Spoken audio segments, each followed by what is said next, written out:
All right, so we're going to start off by looking at pringle-green's Cutlass system. So it's important to remember with pringle-green that he is writing a manual about how he thinks crews should be trained for boarding actions. The majority of his manual is actually like formations, maneuvers, also logistics. So one of the things he's very, very keen on reiterating, like he mentioned several times in the manuscript, is that he thinks that every member there should be enough cutlasses and also enough pistols actually for every member of the crew. And he says that, most ships only carry about half as many cutlasses as there are crew members. And he sort of says that, they also carry boarding pikes, and the British Marines stationed on board are issued with musket and bayonet, which they're expected to use. So it's not as dire as, you'd have crew in the middle of a boarding action without any option of having a weapon, but he reckons that everyone, including the Marines, should have and be trained in Cutlass. And he has a very, very simple drill that he recommends for everyone to do with Cutlass. What he says is that you can just get some sticks. So I've got my traditional single stick, which is, this was the traditional sword training weapon of the British Empire, the English-speaking world, for quite a while. He also says for the pistol, you can get a stick for that as well, and you can also get a stick for the bayonet and boarding pike, the method for which is pretty much identical. But yeah, the majority of his manual is actually formations. His Cutlass drill is relatively simple. It has 3 guards and 3 attacks.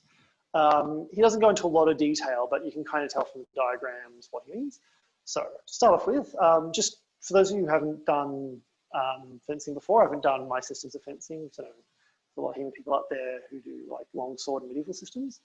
The stance for this is the same stance as for most 19th century weapons. So you start with your feet in an L, you comfortably bend your knees, so you've got a bit of a squat, got a bit of a bounce, and you step so that your feet are about 2 foot widths apart. It can be wider. You certainly see Italian schools, which are like this, which they do because it gives them a very, very long lunge at the expense of not being able to make small adjustments very, very easily. But, why make small adjustments when you can basically be an artillery piece of a fencer? Although that said, I much prefer to be able to make small steps and small moves. But yeah, so you want about 2 foot widths apart as a good kind of general stance. Also, it's sort of theorized, particularly if you're on unstable footing, so wet grass, fighting in a forest, on a ship that's wet in the rain, or because it's at sea and there's waves, this is a good kind of... Right. So from here, from this stance, there are 3 guards and 3 attacks. And the guards function as both a position to fence from and as a defense.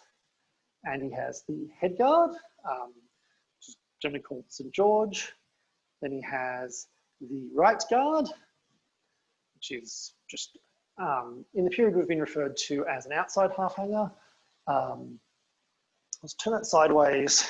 It is different to the way this kind of guard, in later systems, the tip will be more extended. This is back. This is pretty much at vertical. And then he also has the left guard, which is over here. Again, same hand position as for the right guard. It's on the left.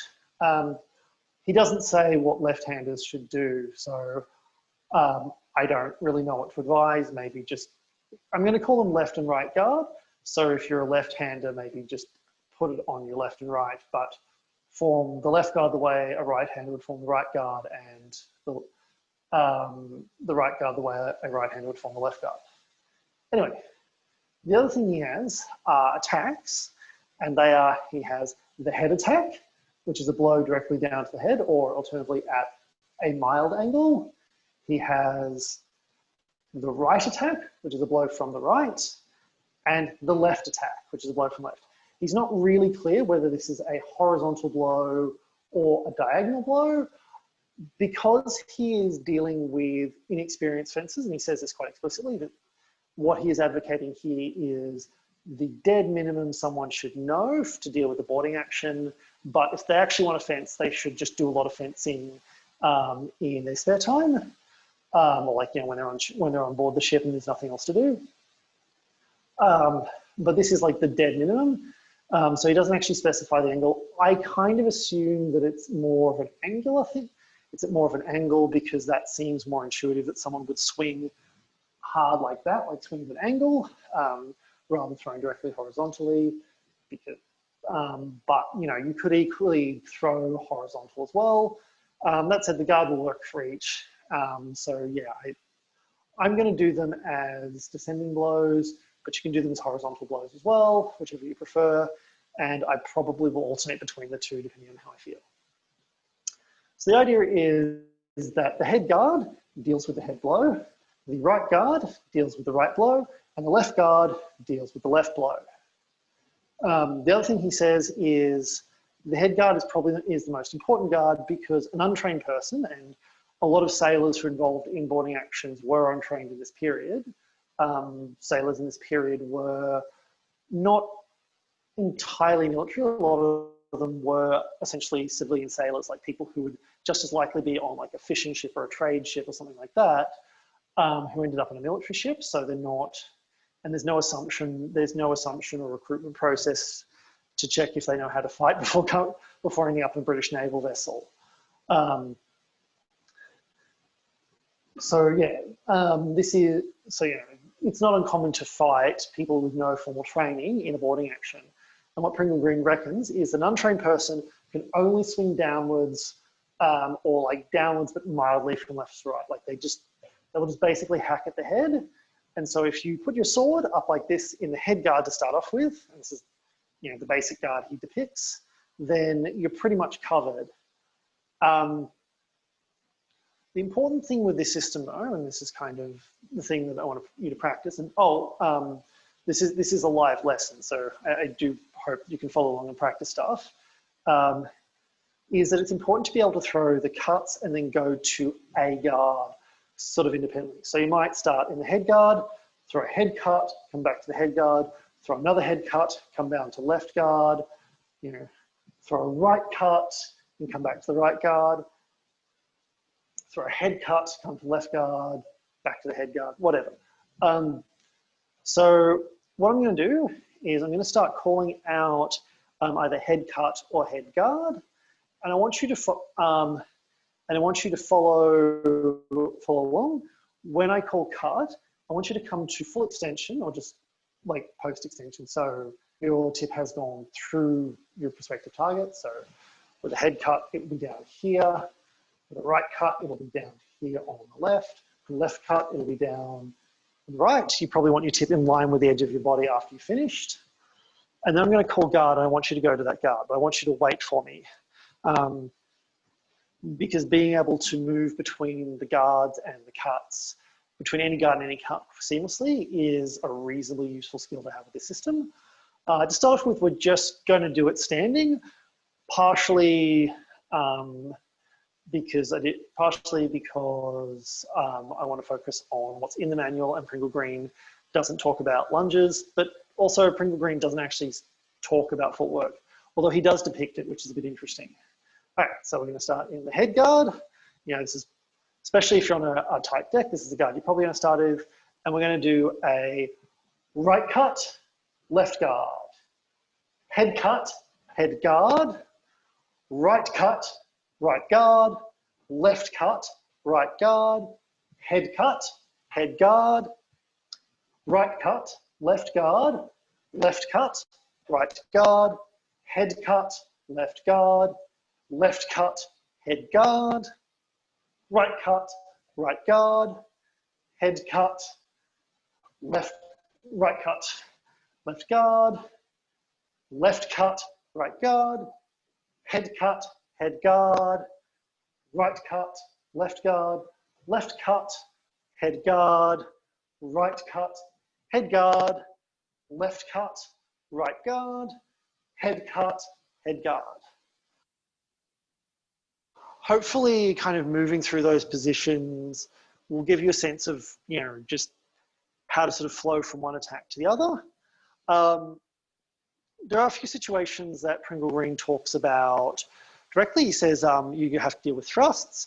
And he says all you do to deal with a thrust is you transition between guards. So if I'm in my head guard and there's a thrust coming in, I just want to go to right guard. In fact, I always want to sweep across my body like this.